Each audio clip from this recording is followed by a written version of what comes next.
Am I the a-hole for not wanting to give my dad another chance even after he started therapy? I, 17F, have never had what anyone would call a good relationship with my dad. From as early as I can remember, it's been tense, painful, and honestly traumatic.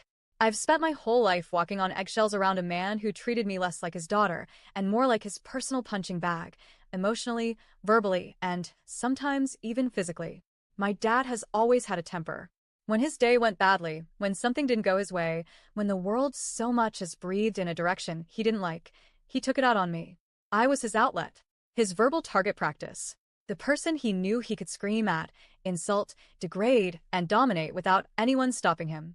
He would call me a BTCH, a selfish shanty, a lazy good-for-nothing, and accuse me of only wanting him for his money, as if I had ever asked him for anything other than basic respect and peace.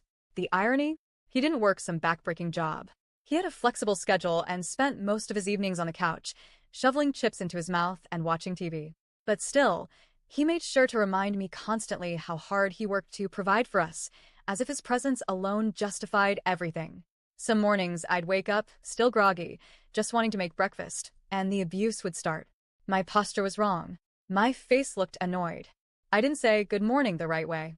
It didn't matter what I did or didn't do. He found a reason. Then came the punishments. Chores that were originally his suddenly became my daily responsibility. And when I did them wrong, made a face, or dared to mutter anything under my breath, the screaming would start. Or worse, he threatened to beat me, to break my legs, to teach me a lesson when we got home. And sometimes he did. He never left visible bruises often. Only once, when they lasted for days, but he was calculated.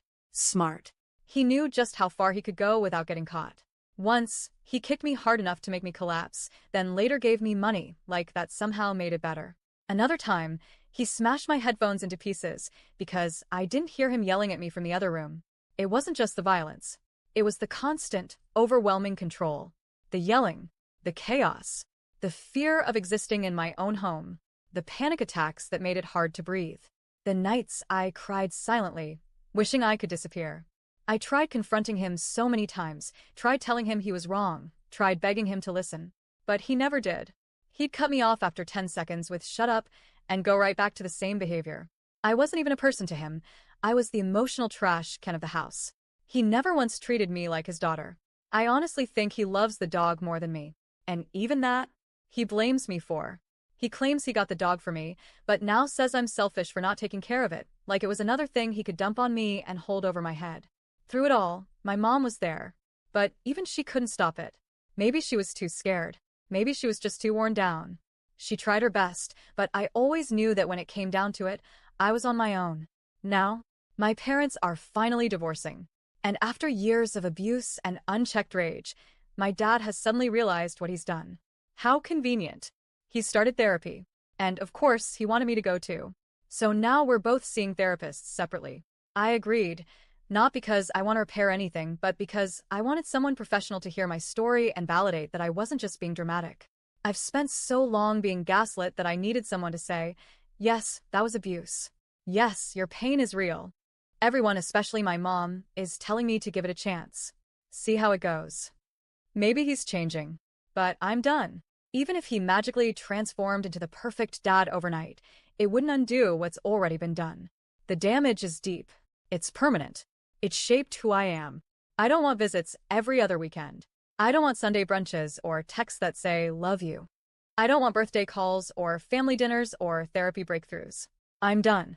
I don't care if he goes to therapy for 10 years and turns into Mr. Rogers. I'm not interested in rebuilding a father-daughter bond that never existed in the first place. I'll still take my little brother to visit him, because that's the only connection I'm willing to maintain. But beyond that, he's just someone I used to live with. Nothing more. And yet, even now, I feel guilty. I feel the pressure to forgive. The voice that says, but he's trying now, echoes in my head. But why does he get credit for trying after years of deliberate cruelty? Why is his effort now supposed to outweigh everything he put me through? So, am I the a-hole for not wanting to give my dad another chance even after he started therapy? Edit. I can't express how much everyone's responses have meant to me. For the first time in a long time, I feel like I'm not screaming into the void. Like someone heard me. The pressure on my chest has lightened a little. And honestly, I teared up reading your words. Thank you. Genuinely. Thank you.